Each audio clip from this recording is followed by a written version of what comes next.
Ma'asyiral muslimin, santri ikhwan dan akhwat yang dimuliakan Allah Subhanahu wa taala. Bulan Rabiul Awal, walaupun tidak ada ibadah khusus yang diperintahkan Allah kepada kita, tidak sebagaimana Ashhurul Hurum, bulan-bulan hurum yang disebutkan dalam surah At-Taubah 36, minha arba'atun hurum. Kemudian Rasul menyebutnya Dzulqa'dah, Dzulhijjah, Muharram dan bulan Rajab. Sangat dianjurkan untuk memperbanyak amal saleh, terutama puasa. Tetapi meski di bulan Rabiul Awal ini tidak ada ibadah khusus yang Allah perintahkan kepada kita, tapi bulan ini sangat bersejarah sekali. Pertama, di bulan ini lahir Nabi SAW. Yang kedua, di bulan ini pula sampainya hijrah Nabi SAW ke kota Madinah. Dan di bulan ini pula wafatnya Nabi SAW. Jadi ada 3 peristiwa besar di bulan Rabiul Awal: lahirnya, hijrahnya, dan wafatnya Nabi kita Muhammad SAW. Seolah-olah bulan Rabiul Awal ini menyingkat sejarah Nabi, di permulaan, di tengah, dan di akhir. Bagaimana kisahnya? Ma'asyiral muslimin yang dimuliakan Allah Subhanahu wa taala, sebelum saya mengkisahkan singkat tentang kisah Nabi kita, maka kita perhatikan mulai tanggal, hari, bulan, dan juga tahun lahir, hijrah, dan wafat. Lahirnya Nabi SAW di hari Senin, dan ini berdasarkan nas. Nabi ketika ditanya puasa hari Senin, apa jawaban Nabi? Itulah hari yang aku dilahirkan di situ. Kemudian tanggal dan bulan, adapun tanggalnya 12, walaupun jadi khilaf para ulama. Ada yang mengatakan Rasul itu lahir tanggal 2, ada yang mengatakan tanggal 8, ada yang mengatakan tanggal 12, ada yang mengatakan tanggal 18. Walaupun jumhurul ulama, dan ini pendapat yang dikuatkan Imam Ibnu Ishaq dan juga Ibnu Hisham, bahwa mayoritas ulama sejarah menetapkan tanggal 12. Adapun bulan Rabiul Awal ini berdasarkan pendapat jumhur ulama, karena Al-Imam Ibnu Hazm rahimahullahu ta'ala mengatakan bahwa Nabi SAW lahir itu di bulan Ramadan, berdasarkan bukan dalil tetapi dali, karena Rasul diangkat menjadi Nabi di bulan Ramadan, maka begitu juga lahirnya di bulan Ramadan, kata Imam Ibnu Hazm. Tetapi pendapat yang kuat wallahu alam, bahwa Nabi SAW yang masyhur lahir di bulan Rabiul Awal. Adapun tahunnya adalah tahun gajah. Kenapa tahun gajah? Karena 50 hari setelah Allah hancurkan pasukan Abraha, lahir Nabi SAW. Artinya kurang dari 2 bulan. Kalau 50 hari itu berarti 1 bulan 20 hari. Nabi SAW lahir setelah tragedi penghancuran Abrahatul Asram, diutusnya burung ababil untuk menghancurkan mereka. Ini dari segi kelahirannya. Adapun hijrahnya, maka Nabi SAW sampai di kota Madinah itu hari Senin. Tanggalnya 12, bulannya Rabiul Awal, dan tahunnya 13 setelah diangkat jadi Nabi dan Rasul. dan tidak ada khilaf ulama. Ini dari segi hijrahnya. Perhatikan, jangan main-main ya. Adapun kemudian wafatnya Nabi SAW, Nabi SAW wafat di hari Senin, tanggalnya 12, bulannya Rabiul Awal, dan tahunnya 11 setelah hijrahnya Nabi SAW.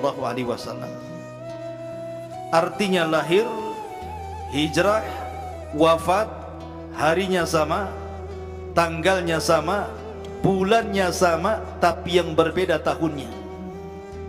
Yang satu tahun gajah, yang satu 13 setelah diangkatnya menjadi Nabi, dan yang satunya 11 Hijriah. Itu secara global peristiwa yang terjadi di bulan Rabiul Awal. Adapun rinciannya,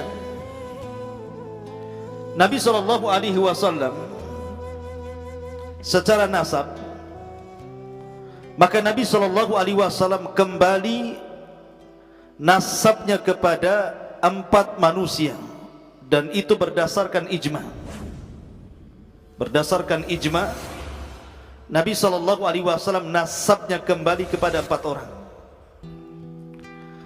Pertama, sepakat para ulama bahwa Nabi SAW keturunan Adnan. Keturunan siapa? Adnan. Kemudian yang kedua, sepakat para ulama bahwa Nabi SAW keturunan Ismail putra Ibrahim. Kemudian yang ketiga, sepakat para ulama bahwa Nabi SAW keturunan Syam putra Nuh. Dan yang terakhir, sepakat para ulama bahwa Rasul nasabnya masih keturunan Nabiullah Syith putra Adam alaihi salatu wassalam. Atau harus hafal talabul ilmi. Jadi nasabnya Nabi SAW keempat orang ini. Saya ulangi, sepakat ulama nasabnya Rasul bahwa Rasul itu keturunan Adnan. Kemudian sepakat para ulama bahwa Nabi itu keturunan Ismail putra Ibrahim. Kemudian sepakat para ulama bahwa Rasul itu keturunan Syam putra Nuh. Dan sepakat para ulama bahwa Rasul itu keturunan Nabiullah Syith putra Adam alaihi salatu wassalam. Sampai di sini kita tahu kemana jalur nasab Nabi SAW. Ma'asyiral muslimin yang dimuliakan Allah Subhanahu wa ta'ala, Nabi SAW ketika lahir, maka Nabi SAW memiliki ayah namanya Abdullah. Kemudian ibundanya namanya Aminah bintu Wahbin. Kemudian ibu susuannya 2. Pertama Suwaibah maula Abi Lahab, dan yang kedua Halimah As-Sa'diyah. Di situ ada Abdullah, di situ ada Aminah, di situ ada Halimah, dan di situ ada Suwaibah. Empat-empatnya terkandung makna dari nama untuk kehidupan Nabi SAW. Adapun Abdullah memiliki makna tauhid, hamba Allah. Karena bayi yang akan dilahirkan dari putra Abdullah itu akan mendakwahkan dakwah tauhid. Yang kedua Aminah, artinya keamanan. Karena dengan lahirnya Nabi SAW, Allah berikan nikmat aman khususnya bagi orang-orang Quraisy. Li'ila fi Quraisyin ila fihim rihlatas syita'i was-saif, sampai kepada wa amanahum min khauf. Allah berikan keamanan dari rasa takut. Ya, karena terlahir dari seorang ibu yang bernama Aminah, artinya aman. Kemudian Halimah, Halimah itu maknanya lembut, artinya menunjukkan akhlak.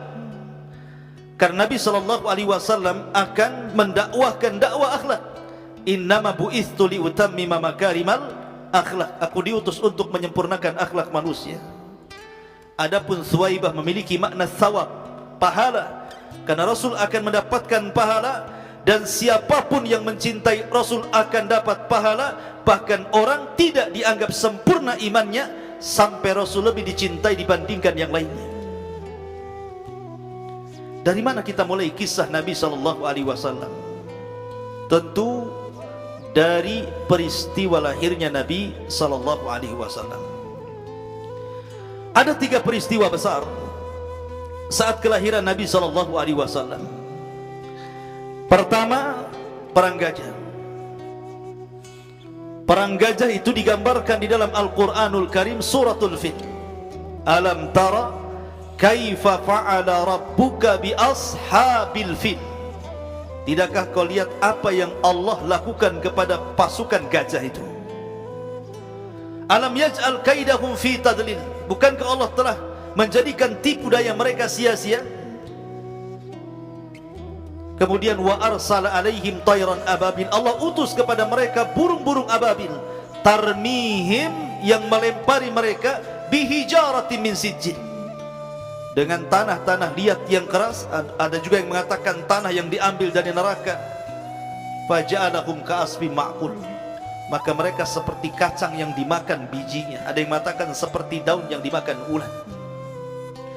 Lah peristiwa penyerbuan Abrahatul Asram untuk menghancurkan Ka'bah itu terjadi 50 hari sebelum lahirnya Nabi. Artinya terjadinya 1 bulan 20 hari sebelum kelahiran Nabi. Seolah-olah, kenapa Allah Subhanahu wa ta'ala tidak mengizinkan Abraha untuk menghancurkan Ka'bah? Bahkan berbalik kemudian Allah mengirim burung ababil dan menghancurkan Abraha, karena akan ada bayi yang lahir dari perut Aminah dan membawa keamanan. 1 bulan 20 hari atau 2 bulan kurang, maka setelah peristiwa pasukan gajah itu lahir Rasul. Makanya tahun kelahirannya disebut tahun gajah. Ini peristiwa pertama. Peristiwa yang kedua, munculnya bintang Ahmad. Jadi ketika Nabi SAW terlahir, orang-orang Yahudi yang ada di Yathrib Madinah itu mengumpulkan semua Yahudi yang ada di kota Yathrib. Di situ ada Bani Kunaiqa, di situ ada Bani Nadir, di situ ada Bani Quraidah. Ini 3 kabilah besar Yahudi berada di kota Yathrib Madinah. Tiba-tiba Habrul Yahud, pembesar Yahudi itu keluar dan mengumpulkan orang-orang Yahudi dan mengatakan, apakah di antara kalian ada bayi yang dilahirkan? Maka orang-orang Yahudi mengatakan, ada apa wahai sang padri? Kata padri Yahudi mengatakan, qad dhahara najmu Ahmad, telah tampak bintang Ahmad. Dan itu tidak bisa diketahui bintang itu kecuali orang Yahudi. Mereka menunggu-nunggu bintang itu muncul.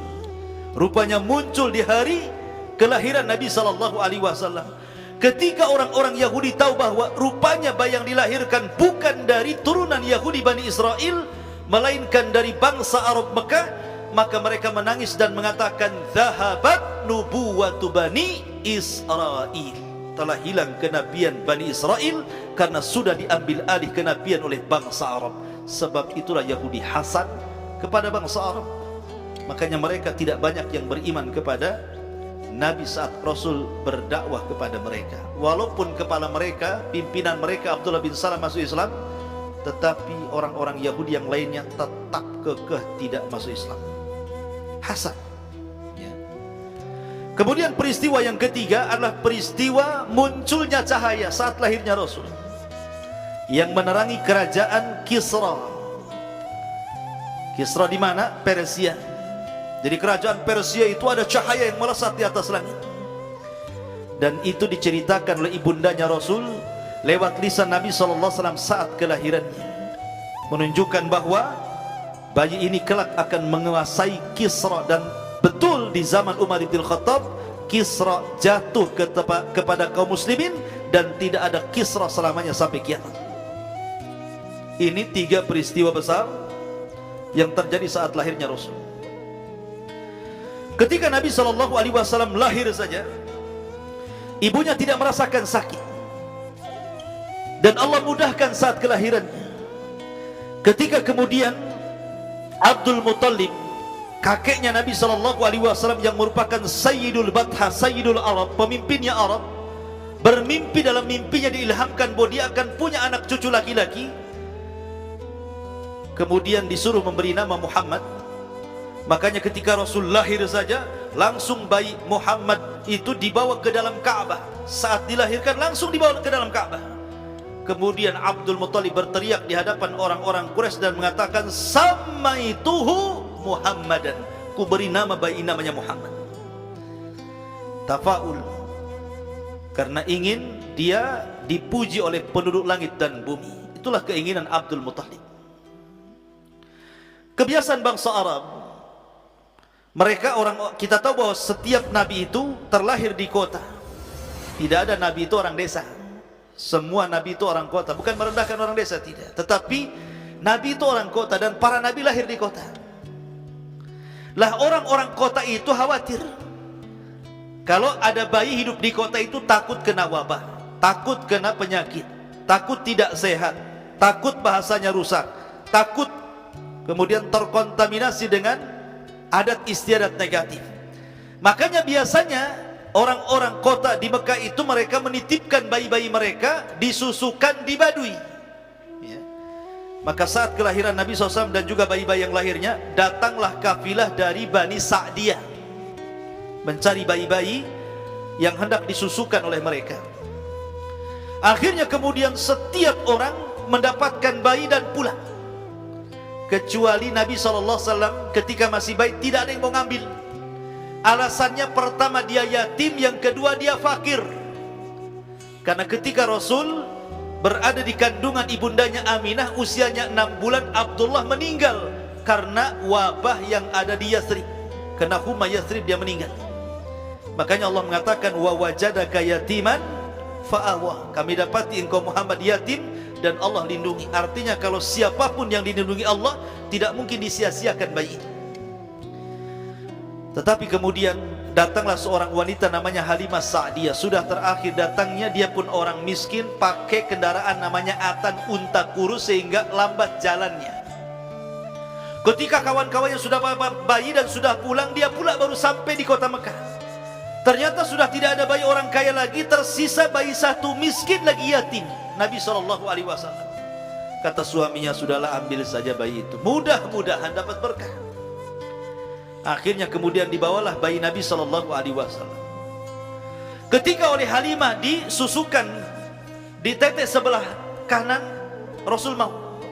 Tetapi ketika di sebelah kiri dia nggak mau. Kenapa?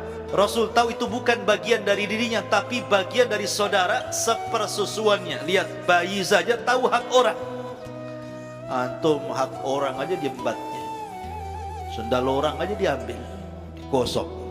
Nggak tahu hak orang. Nabi bayi-bayi tahu tuh hak orang ya. Akhirnya kemudian oleh Halimah, malam itu tiba-tiba kambingnya, kambing yang tadinya kurus kering, keluar air susunya. Karena orang-orang Arab itu mereka kemana-mana bawa kambing ya. Kenapa mereka kemana-mana bawa kambing? Karena makanan pokoknya kambing. Kalau antum kan makanan pokoknya beras. Walaupun makan bakso 3 mangkok dikatakan belum makan, kalau belum temu nasi. Udah makan? Belum. Lah tadi yang tidak mangkok, oh itu kan bakso Ustaz katanya.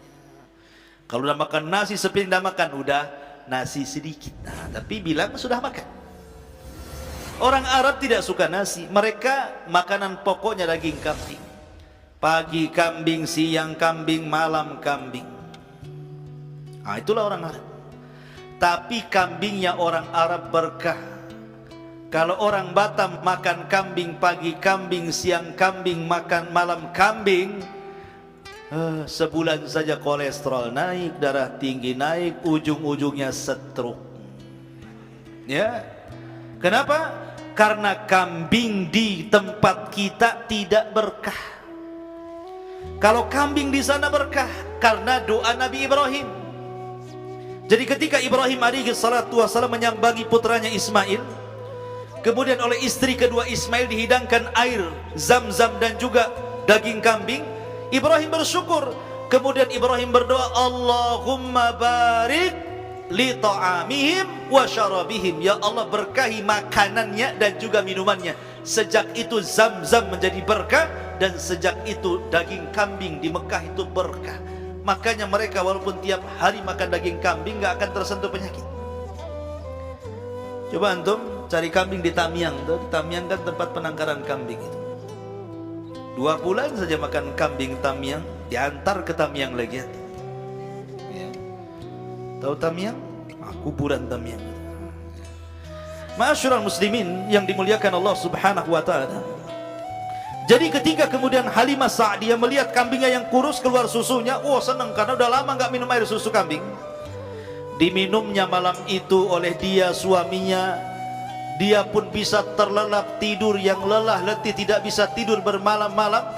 Tiba-tiba ketika Rasul berada di pangkuannya, semua tertidur lelap sehingga keesokan harinya bisa melakukan perjalanan pulang ke Bani Sa'diyah. Subhanallah.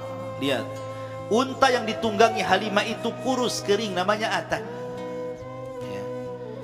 Sementara unta-unta yang ditunggangi kawan-kawannya yang sudah mendapatkan bayi orang kaya, mereka ada yang sudah pulang 2 hari, ada yang sudah pulang 3 hari, ada yang sudah pulang 1 minggu.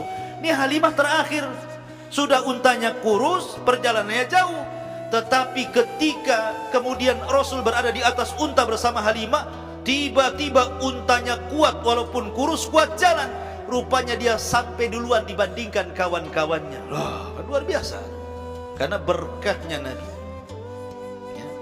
Belum lagi sampai di kabilahnya Sa'diyah, kambing-kambingnya jadi gemuk.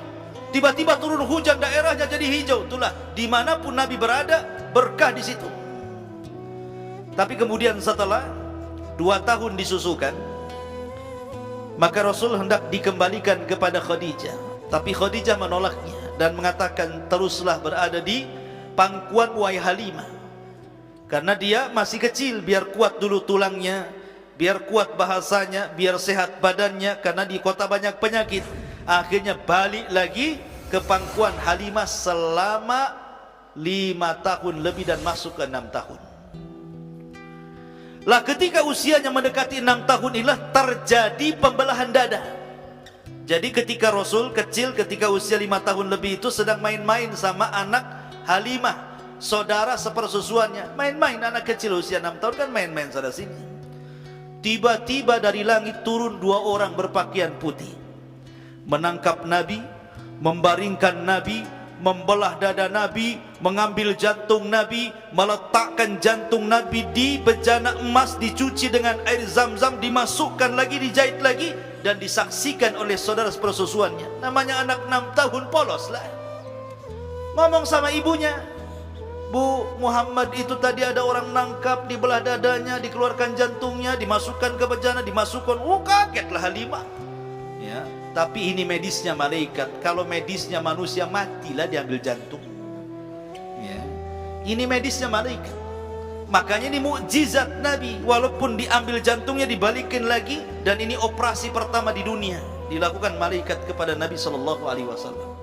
Pembelahan dada. Takut Halimah. Karena ketakutan itulah dia tidak mau ada masalah dengan anak orang. Maka di usia 6 tahun dikembalikan kepada Aminah, karena takut dengan keselamatan Nabi. Dari sini maka inilah jasanya Halimah kepada Nabi SAW. Yang sebelumnya ada namanya Suwaibah menyusui Nabi. Suwaibah itu budaknya Abu Lahab, dimerdekakan karena senang akan kelahiran Nabi. Jadi ketika 6 tahun balik ke pangkuan Aminah, maka oleh Aminah diajak ziarah kepada kuburan bapaknya. Di mana? Di Madinah. Tapi sayang setelah menziarahi kuburan bapaknya, pulang ke Mekah, di daerah namanya Abwa antara Mekah dan Madinah, Aminah sakit kemudian meninggal di Abwa. Jadilah Rasul yatim dan piatu. Lengkap penderitaan Nabi. Bapaknya meninggal, sekarang ibundanya meninggal di usia 6 tahun. Masih kecil. Oleh Ummu Aiman akhirnya dibawa kepada Abdul Muttalib, kakeknya. Dibawa kepada siapa? Kakeknya. Maka kakek yang mengasuh Nabi SAW. Dan Abdul Muttalib sangat sayang dengan Nabi. Abdul Muttalib itu punya tikar. Tikar ini tidak pernah diduduki kecuali oleh Abdul Muttalib, karena dia raja. Mungkin semacam kursi, semacam singgasana. Orang dulu pakai tikar lah gitu. Gak ada orang berani duduk di situ. Tapi oleh Abdul Muttalib, Rasul didudukkan di tikarnya. Dan Abdul Muttalib mengatakan, orang ini maksudnya Rasul masih kecil nih, lahu sya'nun, dia punya perkara di masa depan. Udah ada feeling tuh Abdul Muttalib. Ya. Ma'asyiral muslimin yang dimuliakan Allah Azza wa Jalla. Tapi sayang, Abdul Muttalib tidak lama mengasuh Nabi, cuma 2 tahun. Ya. Padahal Abdul Muttalib itu sangat sayang dengan Nabi. Saking sayangnya Abdul Muttalib itu kepada Nabi SAW, sampai dia pernah ketika terjadi paceklik, tidak turun hujan kan, lama tidak turun hujan sehingga tanah itu kering kelontang, itu kering semuanya, pecah-pecah tanah itu. Maka Abdul Muttalib membawa Rasul ke Ka'bah. Kemudian dia mengatakan, berdoa kepada Allah Subhanahu wa taala, bertawasul kepada Rabb Ka'bah dan Rabbnya Muhammad sallallahu alaihi wasallam, iskina, mintalah kami hujan. Tiba-tiba turun hujan. Nah, tapi sayang sekali lagi Abdul Muttalib cuma 2 tahun meninggal. Kemudian di usia 8 tahun Rasul jatuh ke pangkuan Abu Thalib pamannya. 6 tahun bersama Halimah, 2 tahun bersama Abdul Muttalib, sehingga Rasul usianya sekarang 8 tahun bersama pamannya Abu Thalib. Kenapa dengan Abu Thalib? Pamannya Rasul banyak, ada Hamzah, ada Abbas, ada Abu Lahab. Kenapa bersama Abu Thalib? Karena Abu Thalib dengan Abdullah itu satu bapak satu ibu, saudara kandung. Kalau yang lain satu bapak lain ibu. Makanya Abdul Muttalib mewasiatkan agar Rasul diasuh oleh Abu Thalib, bukan diasuh oleh Ja'far atau Abu Lahab. Maka Rasul sejak usia 8 tahun sampai menikah dengan Khadijah hidup di rumah Abu Thalib. Bagaimana kisahnya? Ketika Nabi SAW hidup di rumah Abu Thalib, tepat di usia 12 tahun. Catat namanya, tanggal, nama orang itu penting dalam sejarah. Di usia 12 tahun Rasul diajak dagang sama Abu Thalib. Kemana? Ke Syam. Kenapa disebut Syam itu Syam? Kenapa Yaman disebut Yaman? Itu ada sejarahnya. Kenapa Yaman disebut Yaman? Kenapa negeri Syam disebut Syam? Negeri Syam disebut Syam dari Syu'mun. Negeri Yaman disebut Yaman dari Yumnun. Artinya apa? Kalau Sya'mun itu seseorang beranggapan buruknya sesuatu atau tidak hokinya sesuatu karena sebuah perkara, atau baiknya sesuatu itu disebut Yumnun, Tayammun namanya. Pamannya begini nih, orang-orang Arab itu kebiasaan mereka itu berdagang kemana? Ke Yaman dan ke Syam. Kalau ke Yaman di musim dingin, kalau ke Syam di musim panas. Dalam bahasa Quran, rihlatas syita'i was saif. Di musim syita dingin dan di musim saif panas. Syita ke Yaman, saif ke Syam. Kebiasaan bangsa Arab itu kalau mau berniaga nih ke Syam atau ke Yaman, mereka bawa burung merpati, kemudian diterbangkan. Kalau burung ini ngarah ke Syam, maka Syu'mun itu merasa sial. Berarti mereka tidak akan berangkat. Nanti sial, nanti tidak hoki dagangnya. Ataupun mereka mau berangkat ke Yaman, diterbangkan, kok masih ngarahnya ke Syam, mereka tetap tidak akan berangkat. Karena Syu'mun ini ada pertanda buruk ini. Tapi kalau burungnya ngarah ke Yaman, walaupun mereka berangkat ke Syam, mereka berangkat. Karena Yaman itu diambil Yumnun itu karena ada hoki di situ. Tafa'ul namanya.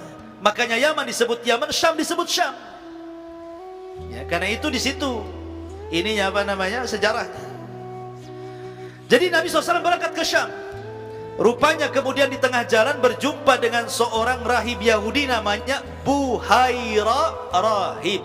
Namanya Juraij, tapi orang-orang mengenalnya Buhaira Rahib. Buhaira Rahib ini, ikhwan dan akhwat, kalau ada kafilah dagang dari Mekah ke Syam itu nggak peduli, lalu lalang biasa aja. Tetapi di hari ketika Abu Thalib berjalan bersama Rasul, tiba-tiba Buhaira Rahib menghadang di jalan. Rupanya dia sudah feeling, melihat tanda-tanda bahwa akan lewat seorang Nabi. Tiba-tiba kemudian berjumpa dengan kabilah kabilah siapa? Abu Talib tadi, dihentikan oleh Buhairur Rahib ini. Coba yang tidur bangunkan itu. Jangan tidur. Antum ngaji itu apa? Ya, dengerin. Jangan tidur. Kalau tidur di situ, lagi hujan pasti. Biar kehujanan. Biar tidak ngantuk kalau hujan-hujannya. Jadi akhirnya berjumpa dengan Buhairah Rahib. Lah Buhairah ini menyetop dagangan. Kemudian menjamu Abu Talib dan kafilahnya, suruh makan, tapi Rasul tidak ikut karena disuruh menjaga barang dan unta. Kemudian kata Buhairah, adakah di antara kalian yang masih di luar? Kata Abu Talib, masih. Siapa anak remaja? Itu anakku namanya Muhammad. Kata Buhairah, panggil dia, ikut makan di sini. Ketika Buhairah Rahib melihat Rasul masih remaja usia 12 tahun, sudah feeling dia seorang nabi. Karena melihat tanda-tanda ketika Abu Talib berjalan, awan itu di atas naungi tanpa pakai payung gitu ya, nggak terkena sentuh sinar matahari. Apabila berjalan menuju batu dan pohon itu salah. Dan banyak keanehan. Kata Buhairah Rahib bertanya kepada Abu Talib, siapa anak ini? Dia mengatakan, anakku. Kata Buhairah Rahib, tidak mungkin. Anak ini harusnya tidak punya ayah dan tidak punya bapak. Oh, Abu Talib kaget, kok tahu dia kan itu. Tahulah kan itu. Dia kan Buhairah Rahib, seorang rahib dan membaca kitab-kitab lama sehingga tahu ramalannya. Maka kata Buhairah, sebaiknya jangan kau lanjutkan dagangmu ke Syam karena di sana banyak orang Yahudi. Nih kalau orang ini, anak ini sampai di Syam, orang Yahudi tahu dia calon nabi, dibunuh dia. Lebih baik balikkan lagi lah ke Mekah. Karena yang ngomong Buhairah Rahib, takutlah Abu Talib nih. Akhirnya dibalikkan lagi ke Mekah di usia berapa? 12 tahun. Tapi Nabi tidak kehabisan akal. 12 tahun dia cari kerja. Rupanya dia mendapatkan pekerjaan menjadi penggembala kambing. Dan Rasul mengatakan tidak ada Nabi kecuali dia penggembala kambing. Jadi tidak perlu malu jadi penggembala kambing itu ya. Karena Rasul itu penggembala kambing. Di usia berapa? 12 tahun. Dia hanya ngambil upah dari orang-orang yang banyak kambingnya dia rawat. Justru ketika saat memelihara kambing orang inilah akhlak Rasul tersebar oleh orang-orang Quraisy. Kenapa? Jadi kalau ada acara nih, jadi kan banyak tuh orang-orang sebaya Rasul yang menggembala kambing. Dan orang Arab itu kambingnya bukan sedikit. Semiskin-miskinnya orang kalau punya kambing 100 ekor itu miskin. Oh, di sini tuan takur lah kalau 100 ekor kambing ya. Jadi Nabi SAW itu kalau diajak pesta, umpamanya ada orang kawin nih. Biasanya kan kalau di zaman kita ini ada pesta, ada kawin, ada organ tunggal, ada musik, ada minum, ada macam-macam kan. Nah di zaman itu kalau ada pesta pasti banyak maksiat. Diminum khamr, berzina, macam-macam. Tapi Nabi tidak mau ikut ke pesta itu. Sehingga Rasul tidak pernah terlibat dalam minum khamr, tidak terlibat dalam zina, tidak terlibat dalam minum maksiat, tidak terlibat mengucapkan kata-kata kotor. Akhlaknya baik. Akhirnya orang-orang ini kan banyak kambingnya itu ya. Karena Rasul tidak mau ikut acara, terpaksalah kambing-kambing orang ini dititipkan kepada Nabi. Lah sejak Rasul mendapatkan penitipan kambing inilah, rupanya kambing yang dititipi kepada Nabi tidak ada yang hilang, tidak ada yang dimakan serigala, tidak ada yang sakit. Maka tersebarlah keamanahan Rasul, kejujuran Rasul. Sejak itulah Rasul disebut Sadiqul Amin. Orangnya jujur, orangnya amanah. Akhirnya bukan hanya kambing yang dititipkan, mulailah orang-orang Quraisy nitip barang, nitip uang. Berarti Rasul itu pengasas bank syariah pertama di dunia. Dia yang buat bank syariah pertama ya, penitipan barang, penitipan uang dan kambing. Lah ketika Nabi SAW berusia 15 tahun terjadi perang. Perangnya disebut Perang Fijar. Di usia 15 tahun ada namanya Perang Fijar. Fijar itu diambil dari fujur. Fa'alhamaha fujuraha wa taqwaha. Fujur itu artinya jahat. Karena ketika itu kabilah Qais ibn Ailan menyerang kabilah Kinanah, pertama di bulan Hurum, yang kedua di tanah haram. Sementara orang Arab pantang kalau melakukan peperangan di bulan Hurum, Dzulqa'dah, Dzulhijjah, Muharram dan bulan Rajab. kalau mau perang di bulan yang lain. Ketambah-tambah di negeri haram. Marah orang-orang Quraisy ini. Ini akhwat lagi ngobrol nih, kedengaran sampai di sini. Jangan ngobrol. Ya. Jadi akhirnya kemudian Kinanah dan Quraisy bangkit karena merasa tanah haram dilecehkan dan bulan haram dilecehkan. Terjadilah perang Fijar. Terjadi perang Fijar. Dan Nabi SAW terlibat dalam perang ini selama 4 tahun. Kemudian setelah terjadi perang Fijar, ada namanya peristiwa Hilful Fudul. Ini selang 4 tahun setelah perang Fijar, langsung terjadi tragedi namanya Hilful Fudul. Apa Hilful Fudul itu? Begini Hilful Fudul itu ya, biar antum tahu sejarah. Ada orang Arab dari Zabid Yaman, itu ngantar barang ke Mekah kepada orang namanya Al-As ibn Wa'il As-Sahmi. Jadi Al-As ibn Wa'il As-Sahmi pesan barang kepada seorang laki-laki Zabidi Yaman. Dikirim barang itu, sudah sampai tak mau bayar. Kayak orang sekarang ya, COD, cocok bayar, tak cocok tak bayar, viral ya. Akhirnya kemudian marahlah laki-laki dari Zabid ini. Barang sudah sampai kau tak mau bayar pula. Akhirnya minta bayar, tidak digubris. Akhirnya dilaporkan kepada pembesar Arab, gak percaya. Akhirnya karena tidak ada yang percaya dengan dia, dia naik ke bukit Abi Kubais, berteriak meminta pertolongan orang-orang Quraisy karena dia sudah dizalimi. Bangkitlah para pembesar Quraisy ingin menolong orang Zabid ini karena dia dizalimi. Terpecahlah Quraisy jadi 2. Maka Rasul membela orang itu. Maka terjadilah sebuah peristiwa namanya Hilful. Itu artinya sumpah. Fudul itu mencampuri orang, bersumpah untuk mencampuri orang. Kenapa mencampuri orang? Karena orang itu sedang dizalimi. Berarti bersumpah untuk menolong orang yang dizalimi, walaupun mencampuri urusan orang, karena orang ini sudah dizalimi masalahnya. Nah, itulah terjadi Hilful Fudul. Baru di usia 20 tahun. Karena akhlak Rasul sudah tersebar di mana-mana, kedengaran oleh seorang wanita yang sangat suci, sangat kaya, sangat cantik, sangat dermawan, sangat mulia, namanya Khadijah bintu Khuwailid. Oh, ada anak muda ini, Shadiqul Amin. Saya perlu anak muda itu. Saya ingin bekerja sama dengan dia. Akhirnya dipanggillah Rasul, kemudian diajak kerjasama dengan Khadijah. Bekerjalah Rasul kepada Khadijah. Sampai pada waktunya Khadijah hendak mengirim dagangan yang besar ke Syam dan mengutus Nabi. Tapi Nabi SAW ketika itu tidak langsung mengiyahkan. Dia datang kepada pamannya, karena ketika di usia 12 tahun sudah diramalkan sama Buhairah kalau dia ke Syam bisa dibunuh orang-orang Yahudi. Makanya dia datang ke pamannya, gimana nih Khadijah menawarkan dagangan besar agar aku berniaga ke Syam. Kata Abu Talib, ya sudah, berangkat saja. Akhirnya kemudian dia pun membawa dagangan besar dari Khadijah, dan Khadijah mengutus laki-laki namanya Maisarah pembantunya. Wahai Maisarah, kau kawal si Muhammad, kau catat apa yang diucapkan, bagaimana muamalahnya, apapun yang terjadi dengan dia, catat, jangan sampai terlewatkan. Akhirnya Maisarah nyatat aja sepanjang jalan akhlaknya Nabi, ucapannya Nabi, muamalahnya Nabi, sampai ke Syam, sampai balik ke Mekah lagi.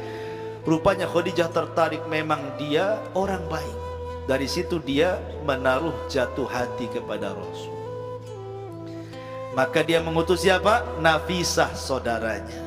Tolonglah Nafisah, bilang tuh sama anak muda itu, mau nggak dia sama aku? Nah, kan enak tuh kalau gitu. Kata Nafisah, kita coba ya. Datanglah Nafisah kepada Rasulullah. Muhammad, ada wanita suka dengan kamu. Kata Rasul, siapa? Khadijah. Kata Rasul, tunggu dulu sampai saya minta izin kepada Abu Talib dulu ya. Akhlak. Kalau antum ditawari gadis cantik, kaya raya, nggak usah izin-izin. Kapan? Ya, itu kan gitu ya. Kapan? Kalau bisa besok saja. Tuh antum tuh matanya mata nggak jelas. Jadi akhirnya setelah diizinkan Abu Talib, menikahlah Rasul dengan Khadijah. Dan Khadijah adalah wanita terbaik dunia, kata Rasul. Kamula minar rijali kathirun walam yakmul minan nisa'i illa arba'ah. Laki-laki sempurna banyak, tapi perempuan yang sempurna cuma 4. Asia bintu Muzahim, Maryam bintu Imran, Khadijah bintu Khuwailid, dan Fatimah bintu Rasulillah. Itulah 4 wanita sempurna di dunia. Rasul menyunting wanita terbaik dari 4 wanita dunia, Khadijah bintu Khuwailid, dengan walimah menyembeli 10 ekor unta, dan tidak ada semua orang Quraisy kecuali makan di hidangan walimahnya Nabi SAW. Ada yang mengatakan maharnya 40 ekor unta dan 4.000 dinar, 4.000 dirham. 1 ekor unta mahal kalau yang betina. Itu bisa dapat Avanza 1 tuh 1 ekor. Tapi antum kalau menikah kasih mahar yang bagus. Jangan pula seperangkat alat masjid antum kasih. Aku nikahkan kamu dengan ini, dengan mahar seperangkat alat masjid dibayar tunai katanya. Seperangkat masjid banyak, kipas, mic, lampu, sejadah, susah nanti.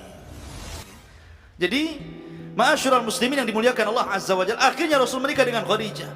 Dan tidak ada wanita yang paling mencintai suaminya melebihi kecintaan Khadijah kepada Rasulullah. Dari Khadijah lahirlah Ruqayyah, setelah Ruqayyah Zainab, lahir Ruqayyah, lahir Ummu Kulsum, lahir Fatimah, lahir Qasim, lahir Abdullah atau At-Tayyib. Dikaruniai banyak anak laki-laki dan perempuan. Makin cinta Nabi kepada Nabi, Khadijah kepada Nabi SAW. Akhirnya Khadijah menyerahkan seluruh kekayaannya kepada Nabi. Saking yakinnya dengan Nabi, percaya dengan Nabi, diserahkan kekayaannya. Padahal Khadijah itu kalau dikumpulkan hartanya menjangkau seluruh orang kaya dari laki-laki yang ada di Quraisy. Dia kaya sendiri masalahnya. Jadi kalau orang-orang kaya Quraisy dikumpulkan, gak ada apa-apanya dengan kain Khadijah itu. Lah itu semua dikasihkan Nabi. Bayangkan, antum kau dapat istri kaya, gak yakin dikasihkan sama antum kekayaannya. Karena tampang antum ini gak yakin masalahnya. Ya.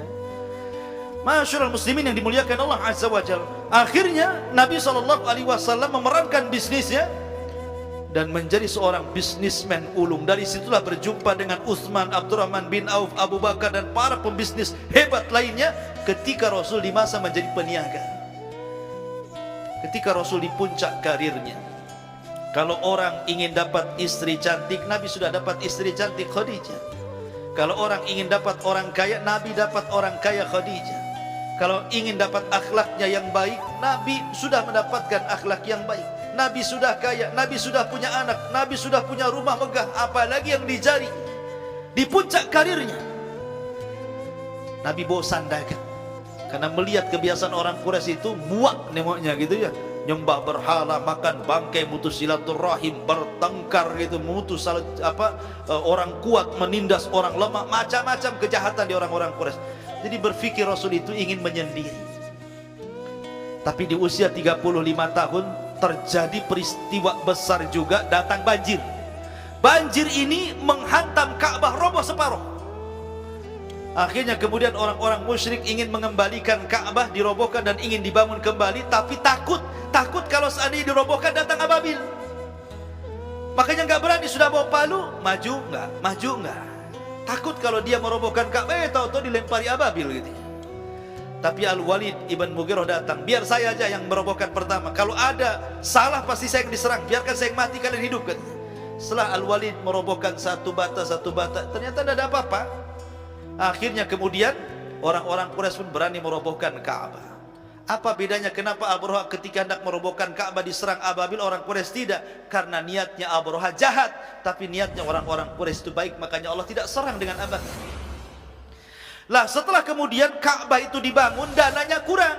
Karena dananya bangun Ka'bah harus dari harta halal. Karena kurang dana, akhirnya Ka'bahnya tidak bersegi panjang, menjadi kotak. Kayak sekarang ini Hijar Ismail keluar, padahal Hijar Ismail itu masuk di bagian Ka'bah, tapi karena kurang dananya separuh saja yang dibangun jadinya. Kayak sekarang ini Ini kan bangunan orang-orang Quraisy Ka'bah sekarang. Kalau bangunan Ibrahim nggak seperti itu, masukkan hijar ke dalam. Lah ketika Rasul di usia 37 tahun mulailah Rasul terasa ingin menyendiri. Maka kadang sebulan di Mina, sebulan di Muzdalifah. Tepat ketika usia 40 tahun ada peristiwa aneh lagi. Rasul kalau mimpi malam terjadi besoknya. Jadi kalau bermimpi selalu menjadi kenyataan. Kalau malamnya bermimpi 1-2 hari, ternyata kenyataan mimpinya. Dan itu berulang-ulang di usia 40 tahun sampai Rasul akhirnya menemukan tempat namanya Gua Hira. Disitulah Rasul tahanut beribadah tafakur sampai akhirnya datang Jibril menemui Rasul dan diangkatnya Rasul menjadi Nabi dan Rasul. Turun surah apa? Al-Alaq. Rasul ini lagi menyendiri di bulan Ramadan. 1 bulan di gua. Ketika di 10 akhir Ramadan di tanggal-tanggal ganjil, tiba-tiba sedang khusyuk datang Jibril dari belakang, dipeluknya Rasul, kemudian dikatakan Iqra ya Muhammad. Kata Rasul, ma ana biqari, Iqra wahai Muhammad. Ma ana biqari, Iqra wa Muhammad. Ya Muhammad, ma ana biqari. Baca, kata Rasul, aku tidak bisa baca. Baca pokoknya. Aku tidak bisa baca. Baca, aku tidak bisa baca, katanya. Orang-orang nggak bisa baca, gimana dipaksa baca? Dipeluk makin erat, makin erat, makin erat. Makin Rasul itu gemetar. Memang dipeluk dengan kuat Jibril itu. Pertama pelukannya pelan, suruh baca. Nggak mau baca juga, makin keras. Ya, makin keras, nggak bisa bergerak Rasul itu. Dari sini menunjukkan bahwa thalabul ilmi itu bukan dengan tarfi, tetapi bil syiddah. Belajar itu bukan main-main. Jangan main-main. Makanya saya katakan saya marah kalau ada orang belajar tidur. Karena belajar itu bukan main-main. Belajar itu sungguh-sungguh. Ya. Lihat, Jibril mengajarkan belajar itu sungguh-sungguh, jangan main-main. Makanya Yahya bin Abi Katsir mengatakan la yunalul ilmu birahatil jismi. Ilmu tidak mungkin diraih dengan istirahatnya badan. Antum kalau tidur nggak dapat apa-apa. Jadi kalau ngantuk ambil wudu, balik lagi. Ngantuk lagi ambil wudu, balik lagi. Nyemplung saja di situ di bawah tuh. Kalau masih ngantuk juga. Mandi, ya kan? Masyaallah muslimin yang dimuliakan Allah Azza wa Jalla. Akhirnya ketika Rasul tidak bisa baca, ditalkinkan malaikat Jibril, Iqra bismi rabbikal ladzi khalaq, khalaqal insana min 'alaq, Iqra wa rabbukal akram, alladzi 'allama bil qalam, 'allamal insana ma lam ya'lam. 5 ayat pertama turun kepada Rasul menandakan Rasul sudah mendapatkan SK kenabian. Dan diangkat didaulat jadi nabi. Ya. Akhirnya kemudian Nabi SAW pulang. Rindu ingin jumpa lagi dengan Jibril, tapi Jibril tak turun-turun lagi. Akhirnya sudah beberapa bulan Rasul pengen ketemu. Maka dia bolak-balik ke Gua Hira, nggak ketemu juga. Tiba-tiba di sebuah hari Rasul sedang berjalan ke Gua Hira, dipanggil dari langit, ya Muhammad irfa ra'sak. Hei Muhammad, dongakkan kepalamu ke langit. Tiba-tiba dia dongak ke langit. Jibril dalam bentuk aslinya sedang duduk di antara langit dan bumi. Sayapnya terbentang, jumlahnya 600 sayap. Yang satu sayap sandal ufuk, mulai dari terbit matahari sampai terbenam. Itu panjangnya sayap Jibril. Sepanjang apa itu? Nengok ke sini sayap, nengok ke sana sayap, nengok ke depan sayap, ke belakang sayap. Seolah-olah langit ditutup sayap Jibril. Itu baru 1 sayap. Sementara Jibril itu punya 600 sayap. Menggigil Nabi. Karena tidak pernah diperlihatkan makhluk sebesar itu. Antum saja kalau masuk ke hutan Jabal Uhud, tiba-tiba ketemu dinosaurus di situ, menggigil nggak antum? Gitu kan? Pulang demam, nggak divaksin dan demam. Makanya Rasul kaget melihat makhluk yang sangat besar. Akhirnya dia lari. Pulang ke rumah Khadijah. Ya Khadijah, dathiruni ya Khadijah, selimuti aku. Rasul demam ketakutan. Kenapa Rasul minta diselimuti? Karena salah satu yang bisa menghilangkan takut itu dengan cara berselimut. Coba antum kalau ketakutan kan ambil selimut, gitu ya, supaya tenang. Ya, diselimuti supaya tenang. Ketika Rasul sudah tenang, kata Khadijah, kata Wahai suamiku, orang sepertimu tidak mungkin dihinakan. Kau ini orang baik, kau suka menghargai orang, menghormati tamu, ngasih makan orang susah, bantu orang. Macam-macam 6 sifat disebutkan Khadijah. Sampai Rasul kemudian tenang. Cukup sampai di sini tidak, Khadijah ngajak, sudah gini saja wahai suamiku, besok kita berangkat kepada saudaraku. Aku punya saudara, dia pakarnya kitab lama, namanya Waraqah ibn Naufal. Orangnya sudah tua, buta lagi. Datang ke rumah Waraqah, diceritakan oleh Rasul kejadian itu. Maka Waraqah langsung menangis dan mengatakan, sungguh binatang yang ketemu yang bersayap itu adalah namus. Dan namus pernah turun kepada Musa dan Isa. Kau akan jadi nabi. Nanti kalau seandainya kau mengusirmu dan aku masih muda, aku pasti menolongmu. Tapi sayang Rasul belum diangkat jadi Rasul. Tiba-tiba Waraqah meninggal 6 bulan setelah. Ketika suatu malam Rasul sedang tertidur, tiba-tiba Jibril datang dan mengatakan, ya ayyuhal muddathir, hei orang yang berselimut, kum fa'angdir, bangkit, fa'angdir, beri peringatan manusia. Turun surah Mudaththir. Maka dari sini turun SK kerasulan, nubbi'a bil alam wa ursila bil mudaththir. Diangkat jadi nabi dengan surah Al-Alaq, diangkat jadi rasul dengan surah Mudaththir. Dan ini surat pertama dan yang kedua, karena kita tahu surat pertama yang turun surah Al-Alaq, yang kedua Al-Mudaththir, yang ketiga surat Nun, yang keempat Muzammil, yang kelima Al-Fatihah, yang keenam Al-Lahab, yang ketujuh, ke-8 terus sampai ini turun. Ya.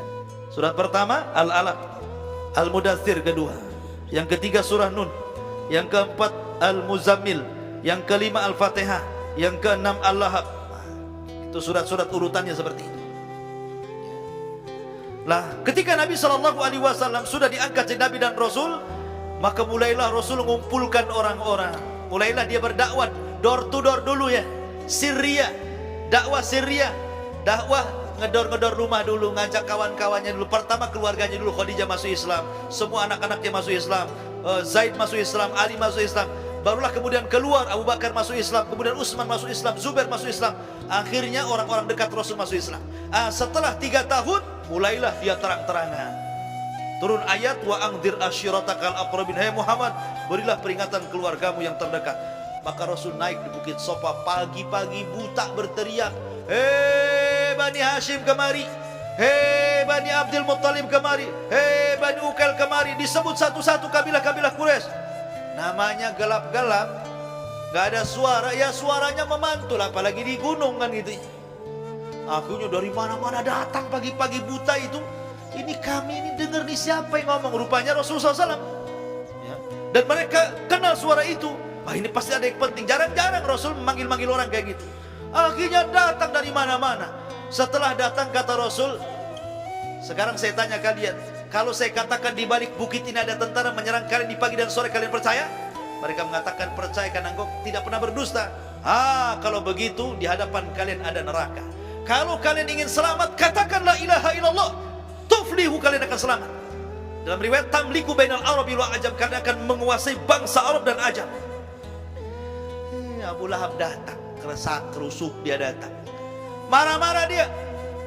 Ya Muhammad, ali hadza jama'atana tabban laka sa'iral yaum. Oh, untuk ini rupanya kau kumpulkan kami di sini, celaka kau Muhammad. Satu hari ini untukmu kecelakaan kan? Rasul diam, tidak mungkinlah balas pamannya. Tetapi Allah tidak diam. Turun surat Tabbat Siyada untuk dibacakan Rasul di hadapan orang ramai. Tabbat Siyada Abi Lahab wa tab ma aghna anhu maluhu wa ma kasab sayasla naran dhatal hab wa imra'atu hammalatal hatab fi jidha hablum min masad. Akhirnya orang-orang pulang sudah hafal surat Tabbat di kepalanya. Akhirnya surah ini dibaca di pasar, dibaca di rumah, streslah Abu Lahab. Ya, tadinya Nabi yang baca, ini semua orang baca karena disangkanya syair. Istrinya nggak hadir waktu itu. Kok orang kok mencela Abu Lahab, mencela saya? Marah dia. Pas ini kelakuan Muhammad, kata Ummu Jamil istrinya. Akhirnya Ummu Jamil Arwah bintu Harbin ngambil batu, dicarinya Nabi. Nabi lagi duduk berdua bersama Abu Bakar. Abu Bakar dari jauh udah gemetar tuh. Karena Arwah bintu Harbin itu wanita mulia. Wanita mulia gitu kan. Tiba-tiba kemudian kata Abu Bakar, Rasul, ada arwah kenapa takut?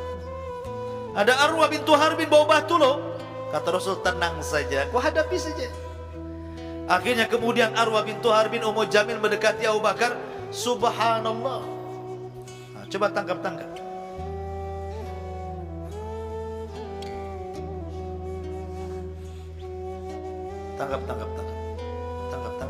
Bisa ditangkap nggak? Apa itu, kecoa ya? Hah? Kecoa?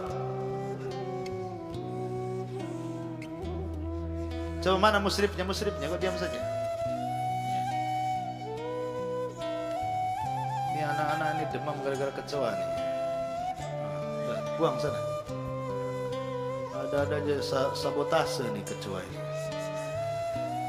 Jadi kembali. Jadi Arwah bintu Harbin anehnya tidak melihat Nabi pada di hadapan mukanya. Dia tanya sama Abu Bakar, "Hei Abu Bakar, di mana sahibmu Muhammad itu?" Abu Bakar bingung, Rasul di sampingnya, kok dibilang di mana katanya. Kata Abu Bakar, "Emang ada apa?" Katanya, "Ummu Jamil balagani annahu yahjuni, sampai kepadaku dia menghina aku," katanya. Kemudian dia membacakan syair mudhammaman abaina wa amrahu qalaina wa dinahu asaina, atau ya bahasa syairnya Ummu Jamil menghina Rasul. Kemudian pergi. Kata Abu Bakar bertanya, "Ya Rasul, kenapa Ummu Jamil enggak melihat kamu?" Kata Rasul, "A'mallaha basara." Allah hilangkan matanya, Allah buramkan matanya sehingga dia tidak melihat aku. Intinya bahwa Nabi SAW akhirnya mulai berdakwah. Mulailah orang-orang Quraisy benci kepada Nabi. Datang kepada Nabi menawarkan, "Gini saja, kalau engkau ingin kekuasaan, kami jadikan kau raja. Kalau engkau ingin harta, kami kumpulkan harta. Kalau engkau ingin wanita cantik, kami kawinkan. Kalau engkau gila, kami obati. Asal berhenti dakwah." Tapi Rasul diam. Sampai kemudian turun ayat, "Qul ya ayyuhal kafir, la a'budu ma ta'bud," ila akhiril ayat. Ya. Jadi Nabi SAW mendapatkan tekanan sampai ketika usia Nabi SAW berdakwah selama hampir mendekati 10 tahun di kota Mekah. Dakwah sudah agak sulit. Tiba-tiba Khadijah meninggal, kemudian pamannya juga meninggal, maka tahun meninggalnya disebut Amul Hazni, tahun kesedihan. Disitulah 11 tahun dari dakwah Rasul, maka Rasul sudah putus asa, hampir putus asa dia. Dakwah ke Taif ditolak, dakwah di Mekah diusir. Tapi Allah hendak menghibur Rasul. Akhirnya terjadilah satu peristiwa yang disebut dengan Isra dan Mi'raj. Maka Isra Mi'raj ini luar biasa, ikhwan. Dari Masjidil Haram ke Masjidil Aqsa. Dulu namanya bukan Masjidil Haram, namanya Al-Bait. Falyabudu rabb hadzal bait. Masjidil Aqsa bukan namanya Masjidil Aqsa, tapi disebut Baitul Maqdis. Tapi setelah turun surah Isra, subhanalladzi asra bi 'abdihi lailan minal masjidil haram ilal masjidil aqsa, maka nama Al-Bait dirubah dengan Masjidil Haram dan nama Baitul Maqdis disebut Masjidil Aqsa. Terjadilah penamaan di sini. Setelah turunnya surah Isra tadi, baru setahun setelah mendapatkan syariat salat dari peristiwa Isra Mi'raj, tepat di hari Senin tanggal 12 bulan Rabiul Awal, 13 tahun setelah diangkatnya dari Nabi dan Rasul, maka Rasul pun sampai dalam hijrah ke kota Madinah. Ini peristiwa yang kedua, hijrahnya Nabi. Hijrahnya Nabi, ikhwan. Ceramah kita 10 menit lagi baru kita tanya jawab. Jadi ketika Nabi SAW hijrah, itu yang paling berjasa dalam hijrahnya siapa? Keluarga Abu Bakar. Pertama Abu Bakar, yang kedua Abdurrahman, yang ketiga Asma, yang keempat Abdullah ibn Uraikid. Ini 4 keluarga Abu Bakar terlibat dalam hijrah Nabi. Adapun Abu Bakar hijrah bersama Nabi dan mendanai hijrahnya Nabi. Adapun Abdurrahman ngasih informasi, jadi informan. Jadi ketika Rasul berada di Gua Thur itu, maka Gua Thur masih di Mekah 3 hari. Disangkanya Rasul sudah sampai ke Madinah, padahal Rasul bersembunyi. Itu taktik siasat Rasul saat hijrah. Maka diutuslah Abdurrahman, disuruh nyari informasi gerak-gerik Quraisy, nanti kalau ada hal yang mencurigakan laporkan. Kemudian Asma mengirim makanan. Bayangkan, perempuan ngirim makan, kalau ketahuan bisa dibunuh tuh. Kemudian Abdullah ibn Uraikid pura-pura menggembala di bawah gua, nanti kalau ada yang mencurigakan kasih kode-kode tertentu. Oh, lihat bagaimana strategis Nabi. Zaman dulu nggak ada HP. Kalau sekarang ada HP kan enak. Rasul OTW tunggu di situ. Enak. Oh kacau Rasul di sini. Jangan keluar. Hati-hati kan enak. Ya. Kalau dulu masih ada WhatsApp, nggak ada WhatsApp ya terpaksa lah datang bolak-balik. Masyaallah muslimin yang dimuliakan Allah Azza wa Jalla. Akhirnya kemudian Rasul pun setelah 3 hari di Gua Thur melanjutkan perjalanan dari arah lain ke kota Madinah. Dari sini terjadi 2 peristiwa dalam hijrah. Pertama ketika sampai di Bukit Sorokoh, namanya Bukit Sorokoh karena di situ ada orang musik namanya Suraqah ibn Malik. Ya, berhasil mengejar Nabi sendirian dia. Tiba-tiba terperosok kudanya. Nggak jadi nyerang Nabi, malah Nabi mau nyerang dia, takut dia. Akhirnya kata Rasul, maukah kau masuk ke agamaku wahai Suraqah? Kata Suraqah nggak mau katanya. Bagaimana kalau seandainya ku janjikan kalau kau masuk ke agamaku nanti ku letakkan piala Kisra di kepalamu dan baju pembesarannya di badan. Tulis wahai Abu Bakar. Suraqah ibn Malik kalau dia masuk Islam, aku janji akan diletakkan piala Raja Kisra di kepalanya dan jubah kebesaran akan dipakaikan di badannya. Maka Abu Bakar menulisnya dan diserahkan kepada Suraqah dan menjadi kenyataan di zaman Umar. Ketika Umar menaklukkan Persia, kemudian berhadapan dengan Raja Kisra, diambil kepalanya, piala kepalanya, dia diambil kebesarannya, dan Umar mengatakan, Aina Suraqah, Aina Suraqah, mana Suraqah? Ada Suraqah nggak di situ? Datang Suraqah, ya Suraqah, aku mendengar Rasul berjanji akan meletakkan piala di kepala. Wah ini kepala, piala kepala Kisra, pakai. Ini baju kebesarannya, pakai. Subhanallah. Nabi tidak mungkin dusta. Ya. Kemudian yang kedua peristiwa ketika Rasul kehabisan bekal, ada tenda punya Ummu Ma'bad namanya. Suaminya lagi pergi. Rasul kehabisan bekal ingin minum, tetapi rupanya nggak ada minuman. Ada kambing yang sedang menyusui kurus. Tapi oleh mujizat Rasul diulus-ulus kambingnya, tiba-tiba banyak air susunya diperah. Oh dapat satu baskop. Kemudian kata Rasul, Abu Bakar minum. Kata Abu Bakar, enggaklah, kau aja ya Rasul minum. Maka Rasul minum. Minumlah Abu Bakar, kata Abu Bakar, sudah kau aja minum. Rasul minum lagi. Minumlah Abu Bakar, kata Abu Bakar, sudahlah minum. Sampai 3 kali Rasul minum, kemudian minum, kemudian minum. Apa kata Abu Bakar? Lamma ra'aitun nabiyya sallallahu alaihi wasallam yashrabu labanan, thumma yashrab, thumma yashrab, thumma yashrab, hatta rawaitu. Ketika aku melihat Rasul minum, kemudian minum, kemudian minum, hilang dahagaku katanya. Ya. Orang kalau lagi haus nengok orang minum es ngelak lak gitu kan, kapan saya minum? Tapi Abu Bakar tidak. Ketika aku melihat Rasul minum, hilang dahagaku. Rasul yang minum, hilang pula Abu Bakar hausnya. Karena cintanya Abu Bakar kepada Rasul. Sebab kalau orang sudah cinta itu pasti gila. Ya, gila. Kayak orang gila, orang cinta itu. Makanya ada namanya Laila Majnun. Atau pernah dengar kisah Laila Majnun? Ya, ada perempuannya namanya Laila, laki-lakinya Majnun. Majnun itu sinting artinya. Ya. Jadi si Majnun ini kalau di malam hari senang banget. Kenapa? Karena bahasa Arabnya malam itu apa? Lailun. Oh, pacarnya datang di malam hari. Tapi kalau datang siang tidak suka, karena siang itu bahasa Arabnya naharun. Jadi kalau malam suka dia karena datang Lail. Nama perempuannya Laila. Ya. Kalau siang tidak suka karena siang bukan Lail, bahasa Arabnya nahar. Jadi suatu ketika si Majnun gila ini, dia lapar, ambil busur, ambil panah, masuk hutan, ketemu kijang. Tahu kijang? Bukan mobil kijang. Kijang yang bertanduk tuh. Dipanah sama si Majnun, kena kakinya, jatuh, kena tangkap. Diambilnya pisau, ketika mau disembelih, ditatap matanya. Kok matanya persis mata Laila?